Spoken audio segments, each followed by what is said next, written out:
This is Optimal Finance Daily, episode 1839, Lessons from the Great Crypto Crash of May 2021, by Barney of the escapeartist.me. And I'm your host and personal finance enthusiast, Diana Merriam. Now let's get right to it and continue optimizing your life. Lessons from the Great Crypto Crash of May 2021, by Barney of the escapeartist.me. Last week, I wrote about crypto and said it was in a bubble. Quote, "Yes, this is a bubble. Yes, lots of punters will get wrecked, as the lingo goes.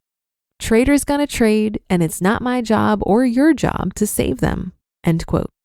And then just days later, crypto markets crashed. It would have been good if my time machine had been working a little better and I had got into the crypto market a little earlier. Probably around 2011 would have been nice. Or a little later, like yesterday after the crash. But we are where we are, and on this blog, we're in the business of learning. And what a time it's been for that. Wednesday was an amazing day in the cryptocurrency markets. When I got back from the gym, I fired up my laptop and watched my screen as everything crashed. At one point, I couldn't get onto the Coinbase site and wondered if this was the big one, the meteorite strike that wiped everyone out. Could everything go to zero? It reminded me of what free markets look like with no bailouts and no central banks stepping in to support the price. I was only 17 at the time, but it must have been a bit like the great stock market crash of 1987, when the S&P 500 fell 30% in a couple of days. Market crashes like this teach us humility. As investors, we have a view on where things will go in the future, but we could always be wrong. In the markets, you're either humble or you will be humbled. As a relative newcomer to the crypto world, this was my first big crash. It's nothing personal. Crashes like this have been happening for a long time before I got involved. These crashes have historically been the price of admission that you pay for outsized returns. Investing is a mental game as much as anything else. Crashes are part of the process, and so forewarned is forearmed. Your mindset matters, especially as crypto is much more volatile than equities. I think of Bitcoin as a digital gold, but with much more volatility. I think of other blockchains such as Ethereum, Polkadot, and Cardano as more like early stage venture capital.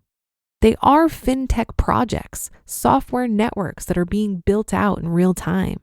They're like toddlers that are growing, changing, and evolving. Maybe they will grow up to be the Googles of the future, or maybe they won't. When you have venture capital businesses that are marked to market in real time, wild price volatility is baked into the cake. If you buy the tokens of these platforms, you have to be ready for the possibility that one or maybe even all of them could go to zero, or to the moon, as they like to say in crypto land. This is how price discovery works in a pure free market. Yes, there will be crashes, but that's all part of the process. The crashes clear out the froth, the leveraged players and reckless gamblers from the market. It's like those forest wildfires that clear vegetation and allow for new growth. The process may seem scary, but it's all part of nature's plan. Nature can be fierce as well as beautiful. Strangely enough, I felt a sense of peace and detachment as I watched my direct crypto holdings crash alongside my stock market plays on crypto. This is partly due to experience and partly due to a position size that wasn't too big for my risk tolerance. And it was a reminder of the dangers of using leverage in financial markets for risk assets such as equities or crypto. Hopefully, you're a sensible stock market investor and carried on serenely through this. I appreciate that crypto may not be your cup of tea, and that's okay, but there's a lesson here for all investors. What can the great crypto sell-off teach stock market investors? Well, quite a lot about handling volatility. That's because crypto is a get used to volatility quick scheme. Here, we need the mental model of exposure therapy, a technique used to treat anxiety disorders. Exposure therapy involves exposing the target patient to the source of the anxiety in a small and safe way. The exposure is gradually built up over time to help people overcome their anxiety or distress. So if you were terrified of spiders, you would start by looking at a toy plastic spider 20 meters away. Over time, maybe weeks and months, it gets moved closer until eventually the patient could hold it. Here's the analogy for investors. What if you could do the same for your fear of volatility? If you had, say, $100 in crypto on Wednesday, it would have been interesting and educational and hopefully not too scary. This is a way of learning what wild volatility feels like, but with small and safe amounts of money. Not with your pension, not with your life savings, not with your sensibly invested Vanguard Global All-Cap Index Fund or whatever you choose as your main investment vehicle. Crypto is obviously not a replacement for stock market investing, but it can provide an accelerated learning process for a small amount of your money. One of the reasons that crypto is a tricky one for financial independence types is that we have trained ourselves to be skeptical of anything that looks like a get-rich-quick scheme. Yet crashes like Wednesday remind us that there is no reward without risk. It's after such crashes that we get the best opportunity to dip a toe in the water.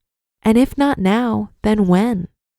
My suggestion is that everyone who's curious should learn how to buy and hold, say, $100 of crypto.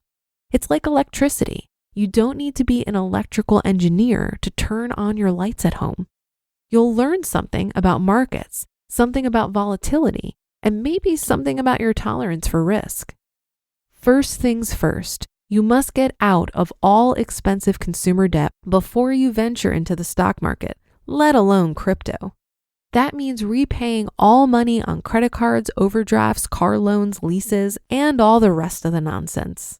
The more solid your financial foundation, the bigger the cathedral of wealth that you'll be able to build on top of those foundations. If you do choose to play in crypto, start small, play safe, and remember the advantages of baby steps. You just listened to the post titled Lessons from the Great Crypto Crash of May 2021 by Barney of theescapeartist.me. Cryptocurrency, the sexy thing to invest in these days. Most people that I know who are investing in cryptocurrency are doing so with a very small percentage of their portfolio, no more than 5%.